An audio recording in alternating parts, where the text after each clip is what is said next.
हरे कृष्ण कृष्ण कृष्ण हरे हरे, हरे राम राम राम।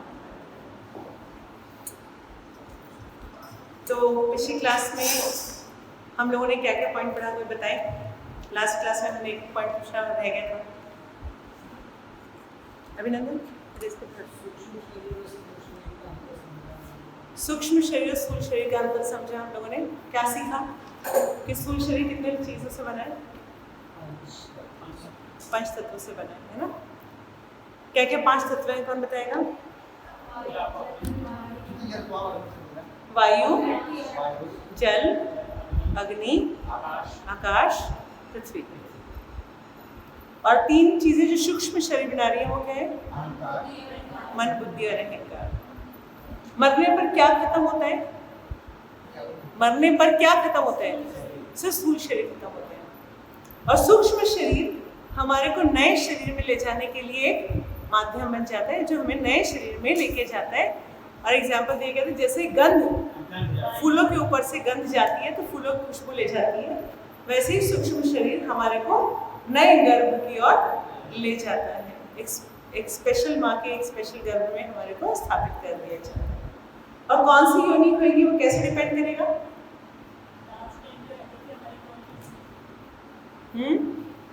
जैसा हमारा मन, बुद्धि, अहंकार होगा उसकी तरह से हमारे को हमारा नया शरीर प्राप्त होगा।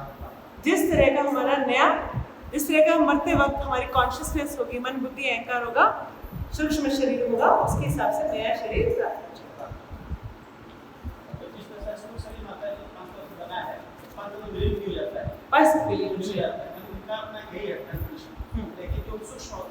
वो सूक्ष्म आगे आपके साथ जाएगा, वो मिटता नहीं।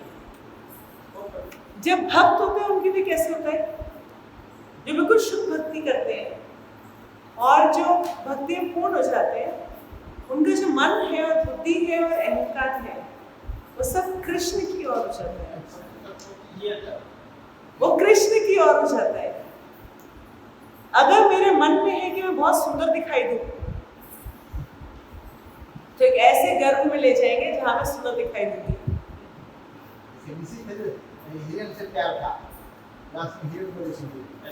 जैसे मेरी मेंटालिटी में है कि मैं बहुत अच्छा खाऊं, कुछ लोग होता है अरे बस सोने को दे दो और कुछ नहीं चाहिए,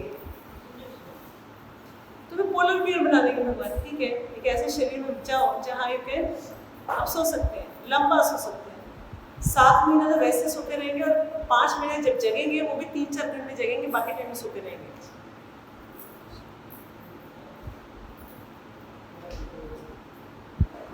है ना? जिसको अपनी बात से बहुत पलटने का शौक होता है, तो गिरगिट बना देते हैं। गिरगिट तो हर चीज के लिए अलग शरीर है।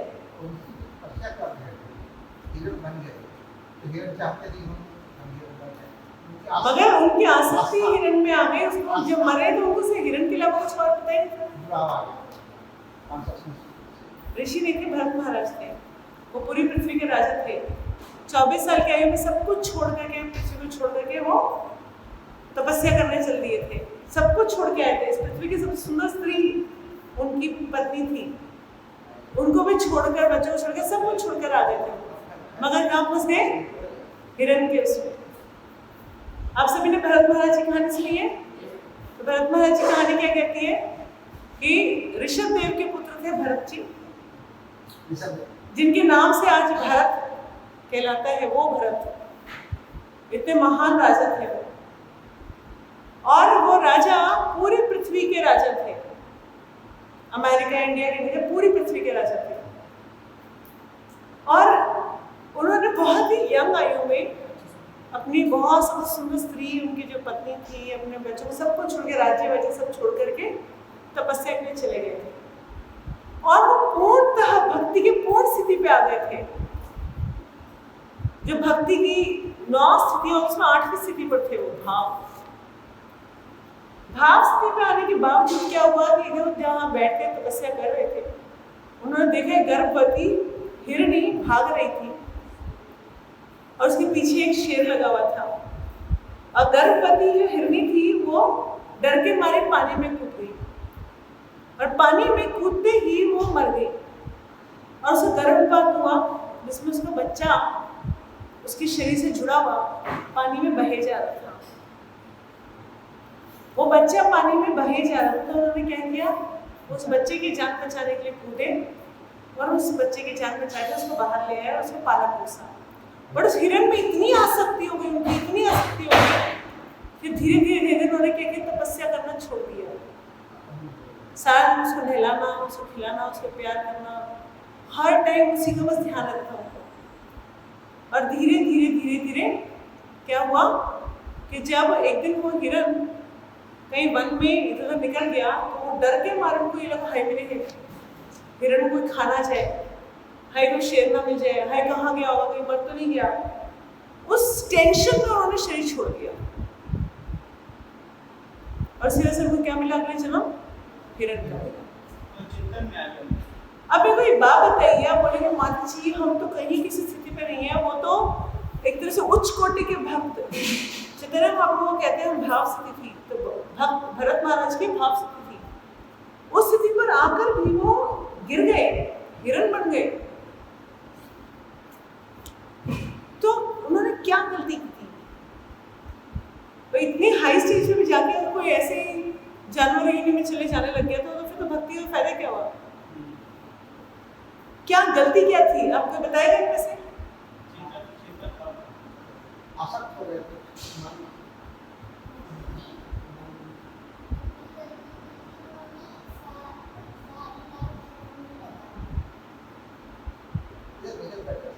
गलती किसी से भी हो सकती है, गलती किसी से भी हो सकती है।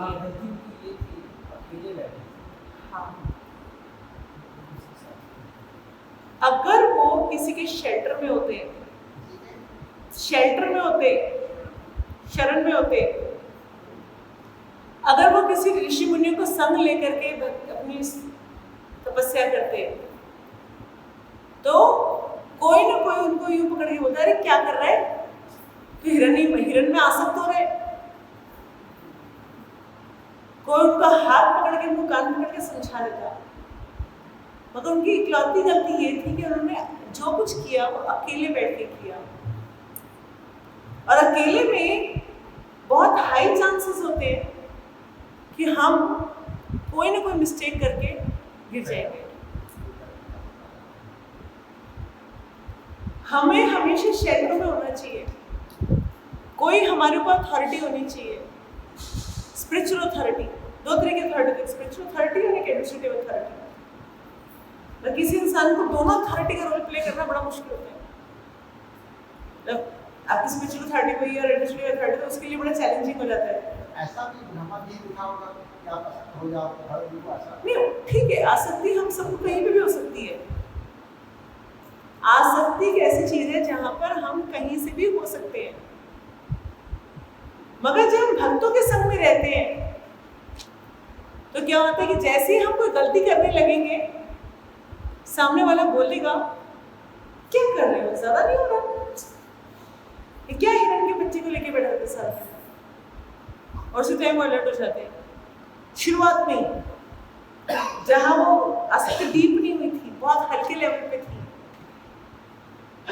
उसी टाइम अगर हमें कोई पकड़ के बोल देता, अगर भक्तों के संग में होता, ऋषि मुनि के साथ होते हैं, डिवोटीज के साथ होते हैं, पक्का कोई ना कोई टोक देता बहुत इनिशियल स्टेज पे, और वो बड़े आराम से छोड़ सकते थे उसको। मगर क्या हुआ, जब हम अकेले होते हैं तो हमसे गलतियां हो जाती हैं क्योंकि हमारे संभालने वाला कोई नहीं है। तो हमें क्या करना चाहिए, किसी न किसी को अपना शिक्षा गुरु बना करके, दीक्षा गुरु बना करके रखना चाहिए, ताकि जैसे हम गलती करें वो हमें पकड़ के संभाल ले। ये जो हमारे स्कॉन में सिस्टम है शिक्षा गुरु का, वो इसीलिए कि शिक्षा गुरु आपके बीच रहते हैं, तो एज ए रिजल्ट आपको वो डेली देखते हैं कि आप क्या अच्छा कर रहे हो, क्या बुरा कर रहे हो, तो आपकी गलती, अच्छाई को और बुराई को अच्छे से जानते हैं। जो राइट वक्त आता है तो राइट तरीके से वो आपको इंटीमेट भी कर देते, देखो गलत कर रहे हो, महाराज डोंट बिहेव लाइक दिस, है ना, दिस इज रॉन्ग। मगर शिक्षा गुरु भी कभी कोई भी जो डिवोटीज है वो हमें तभी बताते हैं जब हमारा उनके साथ रिलेशनशिप भी हो, साथ में उनको पता हो कि सामने वाला जैसे मैं कुछ बोलूंगा सामने वो आग बबूला होकर के नाचना शुरू नहीं कर देगा। अगर सामने वाला अरे मेरे को बोल दिया, अरे ये कर दिया, उसका तो मेरे को शरणागति नहीं है। क्योंकि जब भी शिक्षा गुरु, अगर आप प्रॉपर शरणागति है दीक्षा गुरु के, शिक्षा गुरु तो मेरे टोकते हैं, तो आपको तो जैसे अद्वैताचार्य का बताती हूँ आपको, अद्वैताचार्य एक बार जानबूझ के मायावाद का प्रचार करने लगे। जब चैतन्य महाप्रभु को पता चला कि वो अद्वैताचार्य मायावाद का प्रचार कर रहे हैं, चैतन्य महाप्रभु भागे भागे गए और अद्वैताचार्य जो कि उनके फादर से बड़े हैं, उनको उन्होंने लिटा के बहुत मारा। चैतन्य महाप्रभु ने अद्वैताचार्य को बहुत मारा, लातों से मारा, सबके बीच में पब्लिकली। और अद्वैताचार्य हरी हरी हरी हरी करके नाचने लगे। तो सारे बड़े परेशान, एक तो मार खा रहे हैं, ऊपर से हरी हरी करके नाच रहे हैं, क्या चक्कर है। बोले मैं देखना चाहता था कि चैतन्य महाप्रभु मुझे प्यार करते हैं कि नहीं करते हैं। अगर चैतन्य महाप्रभु मुझे प्यार करते हैं तो मेरी गलती पर मुझे डांटेंगे भी, मारेंगे भी। और अगर मुझे प्यार नहीं करते हैं तो कितने सारे मायावादी हैं, कौन से चैतन्य महाप्रभु सबके पास जा जाकर उनको मार रहे थे। मगर अद्वैताचार्य को बहुत प्रेम करते थे, इसकी वजह से उन्होंने क्या किया, उनको वहीं पे उनकी एक तरह से खूब अच्छी खासी पिटाई करनी शुरू कर दी। तो इससे पता चलता है कि जब हमारे जो शिक्षा गुरु दीक्षा गुरु अगर हमारे को डांट रहे हैं या हमारे को ठीक है, यहाँ फिजिकल तो कोई नहीं मारेगा, मगर हाँ ठीक है डांट रहे हैं, तो इसका मतलब क्या हुआ कि हम उनके वो हमारे भले के बारे में सोच रहे हैं, हमसे प्रेम करते तभी वो हमारे बारे में सोच रहे हैं। जरा टीचर है, एक टीचर का भी यही होता है। अगर सपोज करिए एक टीचर को पता है ये गॉन केस है, एक बच्चा है गॉन केस है, सुधरने वाला नहीं है, नालायक नंबर 1 है, तो क्या होगा, टीचर उसकी परवाह करेगा, करते रहे। क्लास में नीचे डेस्क के नीचे घुसा हुआ है, किसी उंगली मार रहा है, किसी को पेन मार रहा है, हमसे कोई परवाह नहीं करते। नहीं, जब सामने वाला सुनने को तैयार नहीं है, आपको पलट पलट के जवाब देना शुरू कर दे, आपके बारे में उल्टा सीधा बोलना शुरू कर दे, सीपीटी के पास जाना शुरू कर दे, देखो जी मेरे नाम ने ऐसा बोल दिया, तो अल्टीमेटली क्या होगा। छोटे बच्चों की बात नहीं होनी चाहिए, बड़े बच्चों की बात कर मान लो, अब बड़े बच्चे मान लो, एग्जाम्पल समझो। माँ भी अपने बच्चे को 10 बार समझाएगी, 11 बार समझाएगी, बट अगर वो फिर भी गलतियां करता रहे तो फिर क्या होता है, ठीक है तेरी जिंदगी है, तू देख, है ना। माँ भी छोड़ देती है, छोड़ देती है बच्चे, माँ भी बच्चों की फर्क करती है, उस बच्चे को कहने से डरती है, जो बात पे पलट के जवाब देगा, ताड़ करना शुरू करेगा। प्रभु जी बात समझ में, माता जी सुनिए, जो मैं समझा रही हूँ वो समझिए, एग्जाम्पल समझिए। मैं ये नहीं कह रही माँ बच्चे को छोड़ देती है, मैं बोल रही हूँ माँ बच्चे को टोकना छोड़ देती है। अगर बच्चा वो अपने अंदर घुटेगी मगर उसको बोलेगी नहीं, क्यों? क्योंकि वो अगर सपोज कर उसको बोला कि तूने ये नहीं करा, ये गड़बड़ कर रहा है, ये गड़बड़ कर रहा है, वो आपको पलट के जवाब देना शुरू कर दे और आपसे लड़ना शुरू कर दे, तब क्या करोगे? 3 बार लड़ोगे, 5 बार लड़ोगे, 50 बार लड़ोगे, उसके बाद क्या करोगे? ठीक है भाई, क्यों नहीं कहते? इसलिए नहीं कहते ना क्योंकि आप अटैच ना मैंने छोड़ दिया।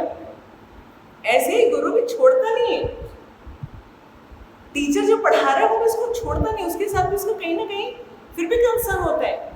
मगर जब पता है कि जो बच्चा सुन रहा है, जो उनके मानता है, वो गलती करेगा, उसको 10 बार समझाएंगे। जो बच्चा गलती कर रहा है और पता है बहुत अच्छा बच्चा है, बहुत अच्छे ध्यान से पढ़ाई कर रहा है, तो क्या करेंगे? उसको 10 बार समझाया भी जाएगा। बिल्कुल ऐसे ही हमारे गुरु करते हैं हमारे साथ कि अगर हम उनके बिल्कुल शरणागति हैं तो हम वो क्या करते हैं, हमारे को 10 बार टोकेंगे भी, डांटेंगे भी, है, सब कुछ करेंगे, मगर आपको पता है, उनको पता है कौन कैसे है, अपने अपने हिसाब से चलता है, हमारे किसी की नहीं सुनता। ठीक है, जो मर्जी करो, तुम्हारी इच्छा, योर लाइफ। वही चीज हमारे हृदय में परमात्मा भी करते हैं। जो हार्डकोर क्रिमिनल होते हैं, अब बोलो कि उनको तो परमात्मा नहीं बोलते अंदर से, क्यों नहीं बोलते? क्योंकि जो वो पहली गलती कर रहा था, परमात्मा ने उनको चीख पुकार करके बोला था कि मत कर मत कर। लेकिन वो इधर आइए, देखिए शुभम प्रभु कहाँ पे आए? तो कभी क्लास वैसे नहीं करते। तो परमात्मा भी अंदर से आवाज लगाते, अरे गलत है, मत कर, ऐसे करने से पाप लगेगा, ऐसे करने से पकड़ा जाएगा, हर तरह समझाते हैं। मगर फिर भी क्या होता है, वो जाके मर्डर कराता है। दूसरी बार जब मर्डर करने जा रहा था, तब से परमात्मा बोलेंगे पागल है क्या, तो डर नहीं लग रहा, डराएंगे, समझाएंगे, पाप को बताएंगे, हर तरीके से बात करेंगे। वो बोलते नहीं जी, मुझे तो पैसे ज़्यादा जरूर है, मैं उसके पैसे लूटूंगा, मैंने फिर से मर्डर कर दिया।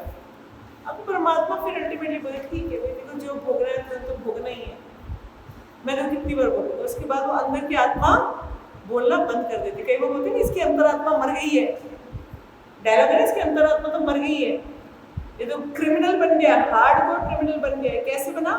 परमात्मा ने बोला था, 2 बार बोला, 5 बार बोला, 10 बार बोला, इसलिए परमात्मा बोला ठीक है, नहीं सुनता मतलब अपनी कर्मों का फल तो भुगतना ही पड़ेगा, डू एज यू लाइक।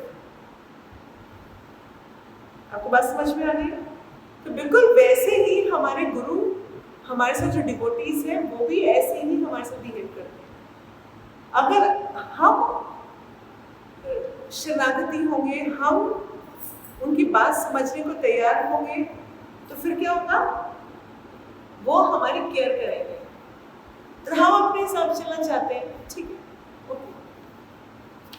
ये हर तरह के, हर इंसान की, मतलब देखिए गुरु की भी वही स्थिति है, माँ की भी वही स्थिति है, और परमात्मा की वही स्थिति है। सेम टोन पे सब लोग समझाते हैं। आज आगे चल रही हूँ मैं,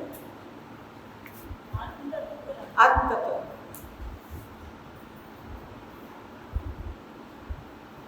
यदि बाल के अग्र भाग को 100 भागों में विभाजित किया जाए और फिर इनमें से प्रत्येक भाग को 100 भागों में विभाजित कर दिया जाए, तो इस तरह प्रत्येक भाग का माप आत्मा की परिमाप है। तो आत्मा कितनी बड़ी होती है? बाल के टिप का 10,000वां हिस्सा। बाल का टिप मतलब मैं कितनी बड़ी हूँ? मेरा वेट मत देखो, क्या देख रहे हैं मेरा अपना ओरिजिनल साइज कितना है? इस बाल पकड़ने भी नहीं आ रहा मुझे, है ना? टिप, इस टिप को 100 भाग में तोड़िए और फिर उसके एक भाग को लेकर 100 भाग में फिर तोड़िए। इतनी सूक्ष्म, आधा भी नहीं कर सकते। तो श्रीधर उपनिषद में कहा गया कि बाल के अग्र भाग के 10,000वें हिस्से जितनी बड़ी है, हमारा ओरिजिनल साइज है। इस प्रकार आत्मा का प्रत्येक कण भौतिक परमाणु से भी छोटा है। मतलब भौतिक परमाणु मतलब एटम, तो भौतिक एटम से भी ज्यादा छोटा है इस आत्मा का साइज। और ऐसे असंख्य कण है। ये अत्यंत लघु आत्मस्फुलिंग भौतिक शरीर का मूल आधार है। बताइए कि छोटी सी आत्मा इस पूरे इतने लंबे चौड़े शरीर को चला रही है। नन्ही सी आत्मा, एक एटम से छोटी आत्मा अगर शरीर से निकल जाए तो वहीं ये शरीर सड़ना शुरू हो जाता है, गलना शुरू हो जाता है, अपनी शेप लूज कर देता है ना? बताइए, मतलब आत्मा के अंदर कितनी ताकत है। वो पूरा हार्ट पंप हो रहा है, पूरा सारे बॉडी पार्ट्स फंक्शन कर रहे हैं, पेट अपना फंक्शन कर रहे हैं, आंतरियाँ अपनी फंक्शन कर रही है, किडनी अपना फंक्शन कर रही है, फेफड़े अपना फंक्शन कर रहे हैं, दिमाग अपना फंक्शन कर रहे हैं, आँख अपनी फंक्शन कर रही है। पावर कहाँ से आ रही है? बिजली कहाँ से आ रही है? इन सबकी बिजली कहाँ से आ रही है? आत्मा। इस कपड़े की जो हमने पहन रखा है, शरीर का कपड़ा, उसके सारे पार्ट फंक्शन कर रहे हैं, सारी चीजें फंक्शन कर रही हैं। इसकी पावर कहाँ से आ रही है? पावर हाउस इज आत्मा। ये अत्यंत और आत्मस्फुलिंग का प्रभाव सारे शरीर में उसी तरह व्याप्त है जिस प्रकार औषधि का प्रभाव व्याप्त रहता है। जैसे अगर हम सपोज करिए एक पेन किलर खा लें, तो जहां जहां बॉडी में पेन हो रहा होगा सारा का सारा दब जाता है। बिल्कुल वैसे ही कॉन्शियस जो आत्मा है, उसका जो प्रभाव, उसकी जो एनर्जी है, हमारे इस पैरामीटर, जो इस बॉडी का पैरामीटर है, उसके अंदर भी है। और हमारे इस बॉडी के बाहर जिसे कहते हैं ना ऑरा, अभिषेक प्रभु क्या बोला मैंने? इस बॉडी के बाहर भी हमारा ऑरा होता है, वो भी हमारी एनर्जी है।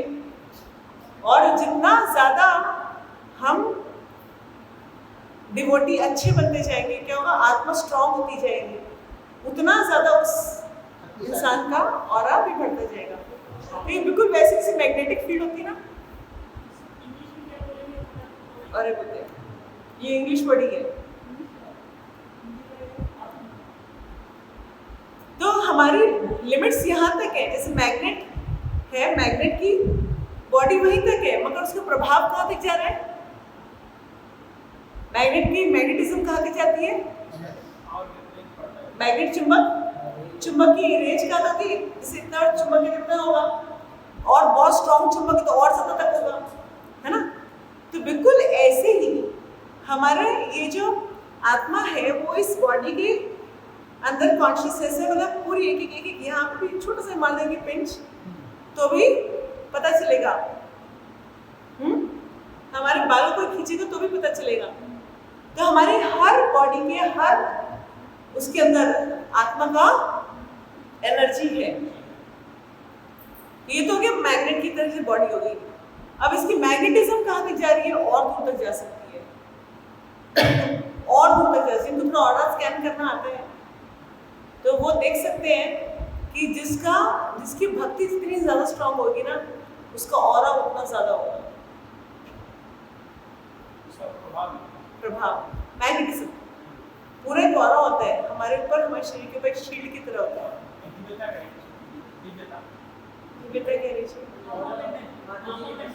आभा, आभा, मगर वो सिद्धि वालों के पास भी होता है, इंसान की अगर अच्छा भी है तो भी होता है। सबके पास ऑरा है, नहीं सबके पास ऑरा है, सबके पास ऑरा है। हाँ, दोनों होता है।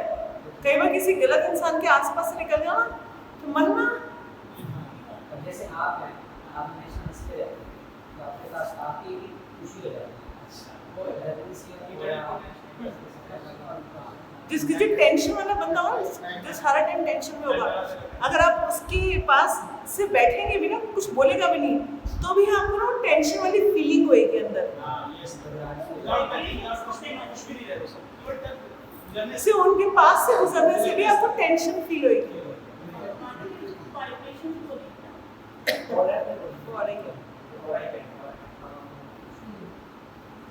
इस प्रकार आत्मा का प्रत्येक कण भौतिक परमाणु से भी छोटा है।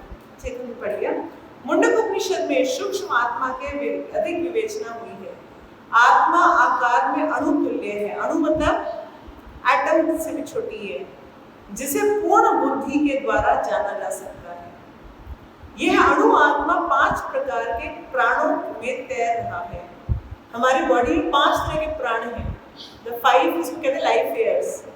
प्राणवायु, अपानवायु, व्यानवायु, समान वायु, उदान वायु। सो हमारी बॉडी में कुछ लाइफ एयर्स होती हैं, और इस लाइफ एयर के अंदर जैसे जो लोग अपने चक्रास वगैरह को ठीक करते हैं, वो अपनी प्राणवायु, अपान वायु इन सबको कंट्रोल कर पाते हैं।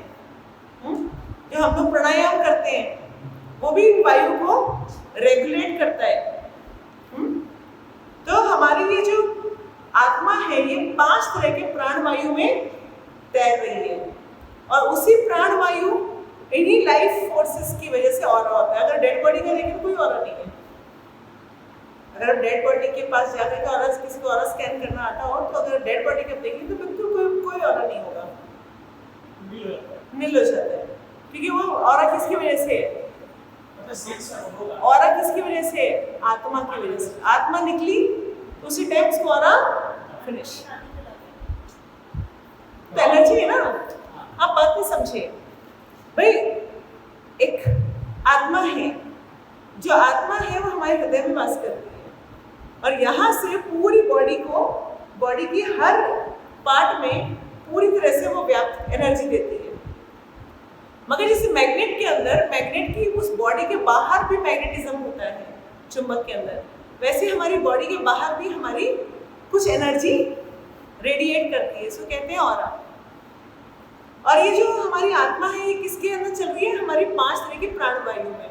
मतलब जो प्राणवायु है हमारी, जो प्राणवायु, पानवायु, समान वायु, व्यान वायु, निदान वायु, तो जो प्राणायाम करते हैं वो अपनी वायुओं को कंट्रोल कर पाते हैं, तो सही से प्राणायाम जानते हैं एक्चुअली, तो वो इन प्राणों को,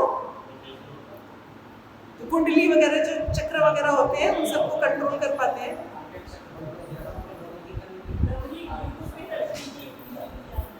मगर आप एक हरि बोल, प्रभुपाद कह रहे हैं कि भक्तों को ये चक्र वगैरह कंट्रोल करने की कोई जरूरत नहीं होती। जब जपा कर रहे होते तो हमारे सारे प्राणायाम अपने आप हो जाते हैं। At the most health maintain करने के लिए आप योगा कर सकते हैं। हमारे प्राणायाम अपने आप जपा के साथ, हम हरे कृष्णा कृष्ण कृष्ण हरे हरे, हरे राम राम राम हरे। प्राणायाम क्या है? एक रेगुलेटेड वे में सांस को लेना और छोड़ना। तो जब हम एक महामंत्र को हम एक पर्टिकुलर फ्रीक्वेंसी से कर रहे हैं, तो हमारी जो सांस है वो एक पर्टिकुलर तरीके से ले सकते हैं और छोड़ रहे हैं हम। तो वो सारे प्राणायाम अपने आप जप के समय पूरे हो जाते हैं।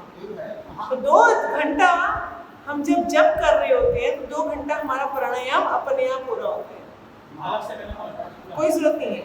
अगर आपको अलग से कुछ करने की आवश्यकता, करने का मतलब लगे, फील हो, तो क्या कर सकते, थोड़ा बहुत 15-20 मिनट, आधा घंटा योगा कर सकते हैं, ताकि आपके जो बॉडी पार्ट्स हैं, मतलब जो सारा बॉडी है वो थोड़ा सा खुल जाए, जैसे मसल है, ये है, वो है, सब खुल जाए, बस उसके लिए।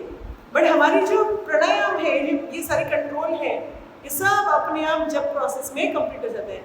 और जो भक्त हैं, जो डेली के मंगला आरती में डांस कर रहे हैं और जो गुरु आरती में डांस कर रहे हैं, उनको उस योगा की भी जरूरत नहीं है। उनके तो पूरी की पूरी व्यायाम वहाँ में प्रॉपरली हो रही है। जब हम डांस करते हैं, कीर्तन करते हैं, डांस करते हैं, तो हमारी अपने आप सारी की सारी योगा वहीं पे हो रही है। तो जब हम कभी किसी दिन कीर्तन में डांस करके जाए तो ऐसा लगेगा बिल्कुल आज योगा करके आए हैं, है ना? ऐसा नहीं है कि महामंत्र जो हमारा है वो पैर में इंडिया तक का ठीक करता है, लेकिन अन्य मंत्र जो है वो ऊपर से करता है। महामंत्र का स्ट्रेट करता है, जब आत्मा को 5 वायु के कलमश से शुद्ध कर लिया जाता है, जब आत्मा को 5 वायुओं के कलमश से शुद्ध कर लिया जाता है, तो इसका आध्यात्मिक प्रभाव प्रकट होता है। तभी ये प्राण 5 वायु हमारे को घेरे हुए हैं आत्मा को। मगर जब हम जपा करते हैं तो ये 5 की 5 वायु हमारे कंट्रोल में आ जाती हैं अपने आप। तो जब ये कंट्रोल में आ जाएंगी तो ये आध्यात्मिक प्रभाव उसका आत्मा का पता प्रकट होना शुरू होता है। तो जब आप जैसे गुरु महाराज का किसी को अगर ऑरा फील करना आता हो, तो एक दिन क्या हुआ कि गुरु महाराज रथ यात्रा में आए हुए थे, तो मैंने एक डिवोटी की सेवा लगाई। नए आए थे वो डिवोटी ना, मतलब अभी जुड़े हुए सिर्फ 1 महीना ही हुआ था। उनकी सेवा लगाई कि ना जो भी आए ना आप उनको माला पहनाना। यहाँ पर रथ यात्रा में एंट्री पॉइंट पर थे, उनको माला पहनाने की सेवा थी। खूब सारी माला ला के रखे, जो भी आपको नजर आए उन सबको माला पहनाते रहे। अब उनको ना इस्कॉन के बारे में ज़्यादा पता, क्लासेस में आए हैं 2-4 बस, ना उनको ज़्यादा कुछ पता। तो ना मेरे पास दौड़े आए थोड़ी देर बाद। बोले क्या हुआ? बोले वो कौन है? मैं क्या, अरे गुरु महाराज आ गए। बोले पता है क्या हुआ? मैंने उनको माला पहनाई और मेरे अंदर से आवाज आई, बेटा तू लेट जा इनके चरणों में। मतलब और मैं ना उनके आगे ना सिंपल ऐसा हो गया, सब पूरा उल्टा लेट गया। माता जी पता नहीं मुझे क्या हुआ, और मेरे को बिल्कुल मन नहीं किया कि मैं उठ जाऊं, कि उनके सामने बिल्कुल उनको प्रणाम करना भी नहीं सिखाया था मैंने। वो तो जुमा 4 क्लासेस में आए हैं, चलो भाई नई नई सेवा कर रहे हैं, तो सबसे ग्लैमरस सेवा क्या होती है, सबको माला पहनाने की, तो चलो भाई तुम माला पहनाने की सेवा कर लो। अब गुरु महाराज आए, उन्होंने उनको माला पहनी और उसके बाद सीधा वो प्रणाम, जो साष्टांग प्रणाम की मुद्रा होती है उसमें जाके लेट गए। गुरु महाराज जी मैं तो वो चले गए उसके बाद गुरु महाराज, मगर उनको पता नहीं था कौन है, उन्हें पता नहीं क्या हो, जो कि सबके अगर देखा जाए तो नॉर्मल मंदिर में सैफरन में बहुत सारे ब्रह्मचारी भी होते हैं, है ना, तो ऐसा नहीं है कि उन्होंने तो सैफरन कभी देखा है, सैफरन को देख करके उन्होंने सोचा नहीं। तो जैसे गुरु महाराज के ऑरा में आए वो, तो उसके बाद क्या हुआ, जब वो कहना आध्यात्मिक प्रभाव प्रकट होता है, इस वजह से वो प्योर डिवोटी है कि आध्यात्मिक प्रभाव प्रकट हुआ, और इसकी वजह से क्या हुआ, वो सीधा सीधा उनके चरणों में साष्टांग प्रणाम में लेट गए। इससे हमें समझ में आता है कि जो जितना प्योर डिवोटी होता जाता है, जो जितना ज्यादा शुद्ध होता जाता है भक्ति कर करके, उतना ज्यादा उसकी आध्यात्मिकता की जो पावर है बढ़ती जाती है। सत चित आनंद। प्रभुपाद भगवद गीता 2.9 का एक लेक्चर ले रहे हैं, उसके बारे में लिखा हुआ है भौतिक जीवन क्या है और आध्यात्मिक जीवन क्या है। ये बहुत इंपॉर्टेंट क्वेश्चन है, ध्यान से सुनिएगा।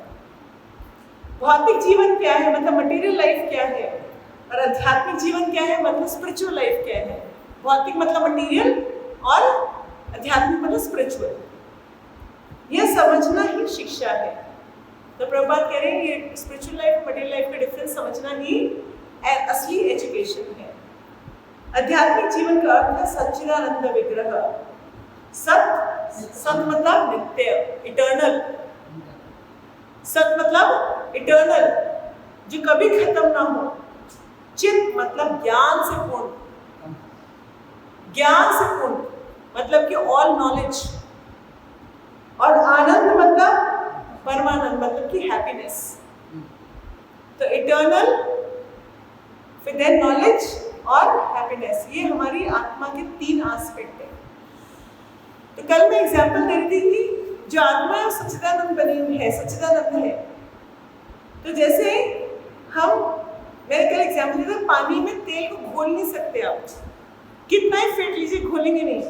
मछली को आप पानी से बाहर निकाल, उसको बर्गर पिज्जा कोक सब पिलाइए, वो खुश होएगी नहीं, वो तड़पती रहेगी, क्योंकि उसका स्वभाव क्या है, पानी में जाना। ऐसे पानी के अंदर तेल आप नहीं मिला सकते, पानी और तेल का स्वभाव अलग अलग है, इसलिए आप उसको मिक्स नहीं कर सकते। बिल्कुल वैसे ही मेरा स्वभाव, मैं कौन हूँ, आत्मा, और मेरा स्वभाव है सत्य चित आनंद। मतलब कि मैं भगवान का पार्ट हूँ। जैसे वो अंश के साथ जुड़ेगा, वो उतना छोटा सा माइन्यूट सा मैग्नेट बड़े मैग्नेट से जुड़ेगा, खट से उसके साथ चिपके से बच जाएगा, और उसके बाद उसको कंप्लीटनेस फील होएगी। नहीं तो चाहे आप कितना भी मटेरियल एंजॉयमेंट कर लीजिए, आप क्लब जाइए, पब जाइए, ड्रिंक करिए, नॉनवेज खाइए, आप सब कुछ करिए, मगर तब भी मन अशांत रहेगा। क्योंकि एक्चुअली में आपको वो चाहिए नहीं। आप बोलो नहीं हम कोई अगर बाहर का बोले नहीं हम जाते हैं, बड़ा अच्छा लगता है, मगर क्योंकि अभी तक आपने हायर टेस्ट नहीं देखा, इसकी वजह से आप क्या कर रहे हो, लोअर टेस्ट में प्रसन्न हो रहे हो। इसलिए प्रभुपाद हमेशा बोलते थे, प्रभुपाद का पोस्टर था, chant with us and stay high forever. Stay high forever, right. जब हम जप करते हैं तो हमारा जो सच्चिदानंद एस्पेक्ट है वो भगवान से जुड़ जाता है, जो हमारी आत्मा है भगवान से जुड़ जाती है। कल मैंने तोते वाली कहानी सुनाई थी। अगर तोते को मिर्ची खिलाओगे तब तो जिंदा रहेगा, अगर आप सिर्फ पिंजरा पॉलिश करते रहोगे तो वो तोता तो मर जाएगा ना। बिल्कुल ऐसे ही हम ये पिंजरा जो है इसको कितना भी सुंदर बना ले, अल्टीमेटली एक दिन इस पिंजरे ने खत्म हो जाना है। और जो मैं हूँ, मतलब मैं कौन हूँ, आत्मा, वो भूखी हुई रहेगी, वो आत्मा भूखी की भूखी रह गई, अल्टीमेटली हमेशा परेशान। इसलिए हम देखते हैं कि जो बहुत अमीर लोग होते हैं ज़्यादा मतलब ऐश्वर्य है, उनके पास बहुत ज़्यादा नाम है, तब भी वो मन में कहीं ना कहीं उदास होते हैं, डिप्रेस्ड होते हैं, फ्रस्ट्रेटेड होते हैं। क्यों फ्रस्ट्रेटेड? फ्रस्ट्रेशन का कारण कुछ भी बना लिया, अरे मेरा बॉस ऐसा है, मेरी कंपनी ऐसी है, मेरे ये ऐसे है, मेरे वो ऐसे हैं।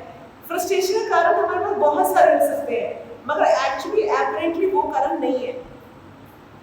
एक्चुअल कारण क्या है कि अगर वो बॉस अच्छा मिल भी जाएगा तो भी आप फ्रस्ट्रेट तो रहोगे ही रहोगे, इस बात पे नहीं तो इस बात पे, इस बात पे तो किसी और बात पे। आप में फ्रस्ट्रेशन तो रहना ही रहना है, क्योंकि वो आपकी आत्मा भूखी है, उसकी वजह से अंदर से हमेशा ही परेशानी, चिंता, और वो तो कहते हैं ना, जैसे कोई किसी को होता है ना नेचर, किसी को कहते हैं इसका नेचर तो हर टाइम ही चिड़चिड़ा है, हर टाइम ही चैचे करता रहता है, जब देखो चिल्लाता रहता है हमारे ऊपर, है ना। उसको अपने गांव की भाषा में क्या बोलते हैं? हाँ, नकचड़ा है, क्या बोलेंगे? चिड़चिड़ा स्वभाव का। वो एक्चुअली प्रॉब्लम क्या है कि उसकी आत्मा भूखी है। जब आत्मा भूखी होगी तो वो इंसान कभी खुश रह ही नहीं सकता। जब इंसान की आत्मा सेटिस्फाइड है तो वो हमेशा ही मुस्कुराएगा, हमेशा हंसेगा, हमेशा खिलखिलाएगा।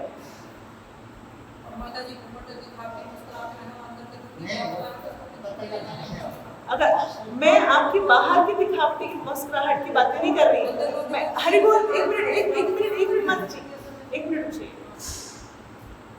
जो वैश्या भी होती है ना, बाहर से बड़ी अच्छे से मुस्कुराती है, सुनिए ना, वही तो मैं कह रही हूँ। मैं अंदर से मुस्कुराहट की बात कर रही हूँ। जब कोई बंदा खाली बैठा, अगर एक इंसान, आप कभी उसको नोटिस करिए, खाली बैठा हो और बैठे मुस्कुराए, अगर वो बैठे मुस्कुरा रहा है, हमेशा खुश है, ये नहीं कि आपके सामने हम तो बच्चों को बता देते हैं चिड़े, how are you, I am fine, thank you. और आजकल तो फाइन नहीं सिखाते, गुड सिखाते हैं, I am good, I am great, ये सिखाते हैं। सो बोलने से ग्रेट नहीं हो जाएंगे, बोलने से हम गुड नहीं है, हम बोल रहे हैं आई एम गुड, बट वैसे हम पर्दे पीछे आंसू बहा रहे हैं। उनकी बात नहीं हो रही माता जी, मैं बाहर किसी भी एक्सटर्नल फीचर की बात नहीं कर रही हूँ, मैं इंटरनल फीचर की बात कर रही हूँ। अगर हम बैठे मुस्कुराएं, हम बैठे खुश हों, हम बैठे प्रसन्नता फील करें, तो वो है असली सुख। और वो सुख तभी आएगा जब मैं भगवान से अपने आप को जोड़ूंगी। मैं स्पिरिचुअल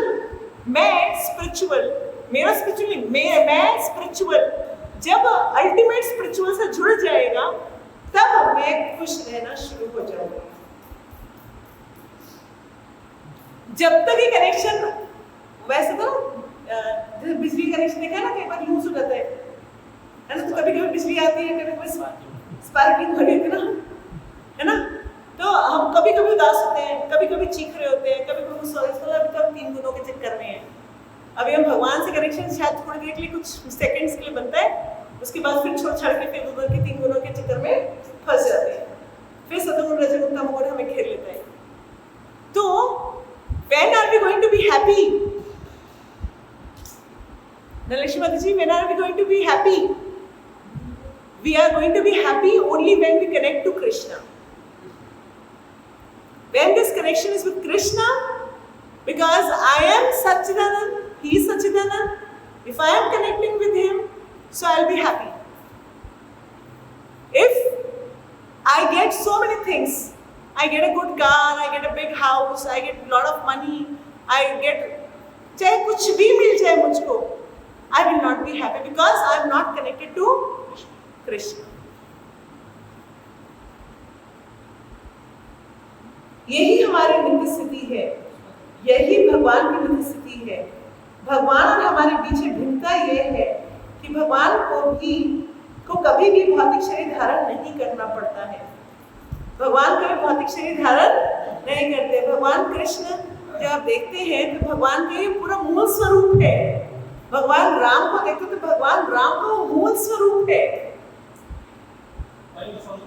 वो उनका स्वरूप ही है।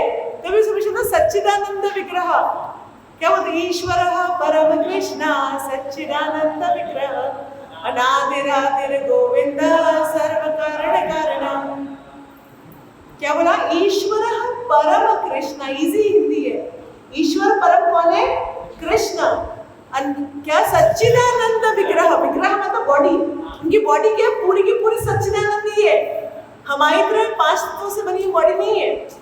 सच्चिदानंद विग्रह अनादिर आदिर गोविंदा, मतलब जो सबसे पुराने हैं और सबसे पुराने हैं। अनादिर, आदि, आदि मतलब सबसे पुराने। गोविंदा सर्व कारण कारण, हर कारण के वो कारण है। सर्व कारण कारण। परंतु हमें कभी कभी उन परिस्थितियों में भौतिक शरीर का आश्रय लेना पड़ता है। बट हमें क्या करना पड़ता है? हमें जबरदस्ती एक शरीर में डाल दिया जाता है। क्यों? क्यों?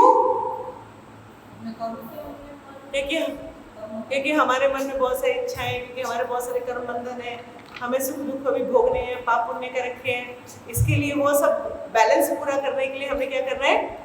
शरीर धारण करना पड़ेगा। मातृ आरती में शिव को कोटि बोले, क्योंकि हमारे मन में इच्छाएं हैं। अब इच्छा पूर्ति करने के लिए आपको शरीर तो और एक शरीर दूसरे शरीर में जाना ही पड़ेगा। जेल की रोटी खानी पड़ेगी। और निकलने की पद्धति कृष्ण भावनामृत है। और इस जन्म मृत्यु के चक्र से बाहर निकलने की पद्धति का क्या नाम है? कृष्णा कॉन्शियसनेस। कृष्ण भावनामृत मतलब भक्ति। यही विज्ञान है। कृष्ण भावनामृत आंदोलन में हम सभी को यह शिक्षा देते हैं कि किस तरह जन्म मृत्यु जरा व्याधि के चंगुल से मुक्त हो सकते हैं।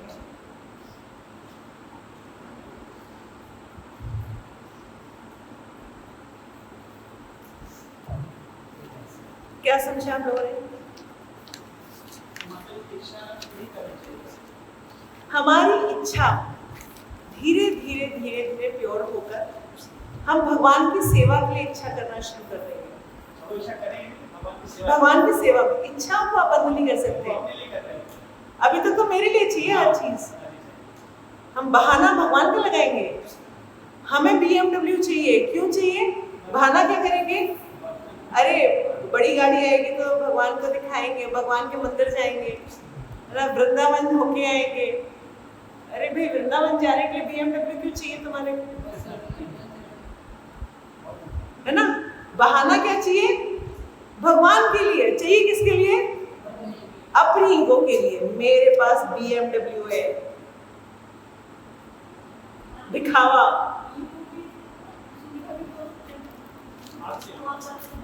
सुविधा के लिए मत जी। देखो भक्ति सुविधाओं पर निर्भर नहीं है। क्या है? सीताराम सीताराम सीताराम कहिए, जाके विधि राखे राम, लाई विधि रहिए। हम सुविधाओं पर डिपेंडेंट नहीं है। अब सबने पीरियड देखा जब कोरोना का लॉकडाउन था। 30 दिन सभी लोग अपने घर में बंद थे। तो क्या उस समय किसी कोरोना डिजीज ना हुआ हो, तो मैं कोरोना की बात नहीं कर रही हूँ, उससे भी घर में बैठे बैठे मर गए। ये जो सारा दिन, जैसे अगर हम सिटीज में जाएं तो रोज शाम को रेस्टोरेंट्स के सामने लाइन लगी हुई होती है। घर में खाना नहीं बन रहा होता। ऐसे बहुत सारे घर अब बनना शुरू हो गए जहाँ पे किचन नहीं होती है। तो वो जो समाज आ रहा है वो क्या हो रहा है? खाओ और ऐश करो, भौतिकता। और उसके बाद फिर वो क्या होते हैं? फ्रस्ट्रेट हो रहे होते हैं। उस दुख को भुलाने के लिए फिर दारू पीते हैं, फिर दारू बुलाने के लिए भी और कमाते हैं, और कमाने के लिए वो गलत काम करते हैं, और गलत काम को छुपाने के लिए फिर और गलत काम करते हैं। एक साइकिल में फंस जाते हैं और उनको समझ में नहीं आता कि साइकिल से बाहर कैसे निकले। और उसके बाद फिर वो क्या कर रहे होते हैं? बहुत सारे लोग उसमें से सुसाइड कर रहे होते हैं।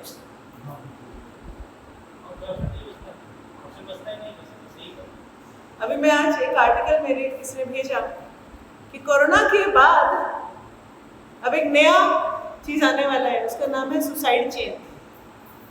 बहुत सारे लोग डिप्रेस्ड हो गए हैं क्योंकि काम वाम बंद हो गए और उनकी जरूरतें बहुत ज्यादा हैं।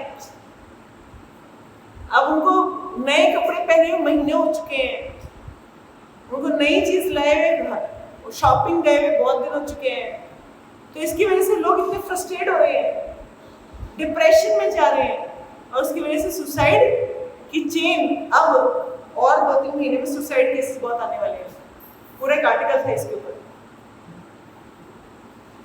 हमारी इच्छाएं इतनी ज्यादा है कि हमें लगता है कि ये भी चाहिए और वो भी चाहिए और वो भी चाहिए और वो भी चाहिए और वो भी चाहिए।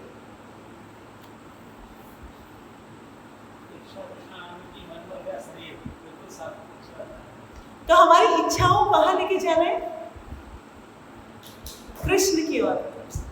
क्योंकि भगवान मेरी क्या बोला था अभिनंदन, तूने क्या बोला था? मारे कृष्णा बोल, मारे कृष्णा राखे के, राखे कृष्णा मारे के। अगर मेरी रक्षा कृष्ण कर रहे हैं, भगवान कर रहे हैं, तो मुझे मारने वाला कौन है? और अगर मेरी मौत आ गई है तो फिर मेरी रक्षा करेगा कौन? हम सरेंडर नहीं ना, लगता नहीं है, हमें लगता है हम कमा रहे हैं, हम कर रहे हैं। We are the doers, we are enjoyer, देखिए we are not the doer. हम करता नहीं है, करने वाले कृष्ण हैं। जो बोलते हैं नहीं, देखो इस फैमिली का तो मैं ही करता हूँ, है ना? तो फिर क्या होता है? तो हम पे okay, you are the head of the family, you are करता, do it।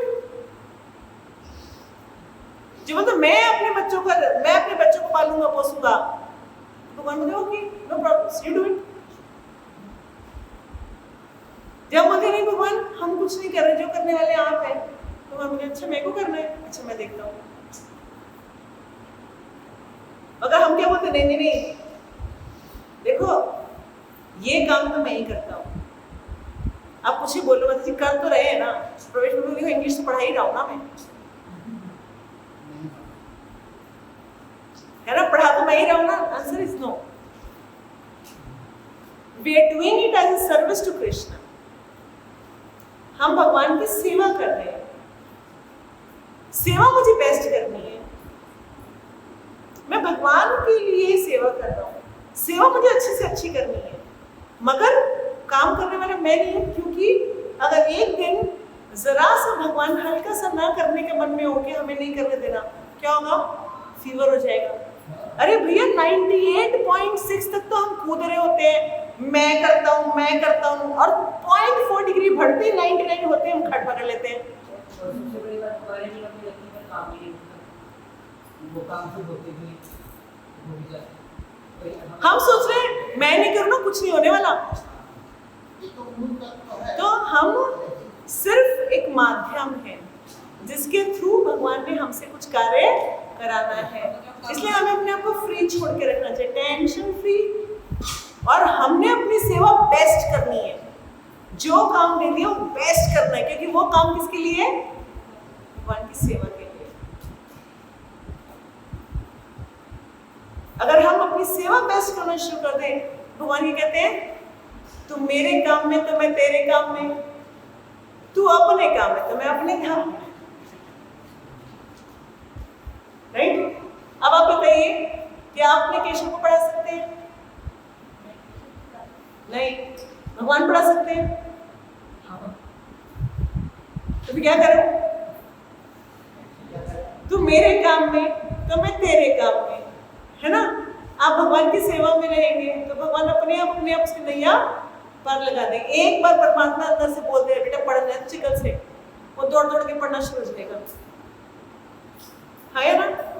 तो हम किसी को कुछ नहीं कर सकते, हम किसी बच्चे को नहीं पाल सकते। भगवद्गीता में मैंने सुना है भगवान कहते हैं कि मैं इंसान को कर्म करने के लिए विवश करता हूँ, क्योंकि इंसान मेरे ही कारण विवश है, मजबूर है, उसे कर्म करना ही पड़ेगा। काम तो करना ही पड़ेगा, मैं तो कहीं मानो अब हम रोटी ना बनाए तो वही तो मैं कह रही हूँ, काम कर रहे हैं मगर एज अ सेवा टू कृष्ण।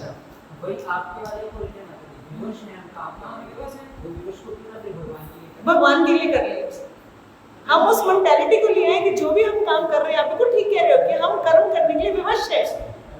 एक चार्टर्ड अकाउंटेंट विवश है अपने फाइलों को डेट पे सबमिट करने के लिए विवश है, मगर वो एज सर्विस टू गॉड करेगा, एज सर्विस टू कृष्ण करेगा तो वो रिलैक्स रहेगा। काम तो उसे तब भी करना है, तब भी करना है, मगर एक तो हाय हाय हाय हाय करके गुस्सा हो रहे हैं, तो टक पटक रहे हैं, है ना। एक तो शांति से भगवान की सेवा मान के काम किया, तब हम उसको शांति से करते हैं। एक गुरु जागृति जब तक को नहीं लगता है तब तक जागृति नहीं। मतलब ये हम खत्म हो, हम ये काम कर रहे हैं, खत्म होना है। चोट लगने के बाद चोट लगने के बाद समझ में आता है, आप ये बोल रहे हैं ना। हाँ। या दुख के टाइम ही हमारे को अपने आप को एनालाइज करना चाहिए। डॉक्टर को देखेंगे और बड़े डॉक्टर से 4 क्वेश्चन का प्रश्न किया, लास्ट में इसलिए हमारे सामने था भगवान हमारे खा रहे थे, भगवान चालक तुम्हारे हाथ, हमने उनको ज्ञान दिया और हमने कर दिया, आपको विचार अपने आप में। चलिए ब्रह्मा जी शिव प्रभात की मैं जय। कहती हूँ हम सेवा को मन से करें।